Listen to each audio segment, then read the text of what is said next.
မင်းသိတဲ့အတိုင်းပါပဲအကုန်လုံးတော့မပြည့်စုံဘူးပေါ့ဒါပေမဲ့နှစ်ယောက်တူတွဲစွန့်စားမဲ့အတွေ့အကြုံတစ်ခုနော်လူတွေကတွေ့ဆုံကြုံကွဲလောကရဲ့နေရာမှာတဘောနောင်လာမဲ့ယတုအဆက်ဆက်ငါရဲ့အနာမည်ရှိမှလားပြောငါဒီမှာမင်းနန္တာပေါ့ရှင်မွေနှုံးမင်းစန္ဒာရောဒါမှမဟုတ်ပုံမြင်တဲ့ကခွန်ဆမ်လောနဲ့နန်းဦးပြင်နော်ကံတွေမြောက်အချစ်တွေလိုမျိုးငါတို့ရဲ့အမှတ်တရတွေပေါ့စိုးခဲစီမြဲစီမင်းနဲ့ငါလက်ထပ်ပြစီတော့ Hey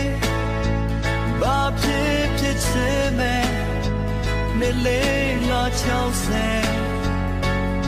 အမြဲတမ်းတူတူနေမဲ့ဘဝသက်စားလက်တွေနေဝေးချမ်းမပါနဲ့ငါထွေးဖက်ချမယ်ငါပခုံးဦးချမ်းမှာမင်းစပါချေလေငါ60ပါးမှအချစ်တွေကမကြောက်နဲ့စိုးရင်တော့ကပြပါဓာတွေမင်းရဲ့အဝေးမှာပျောက်ကွယ်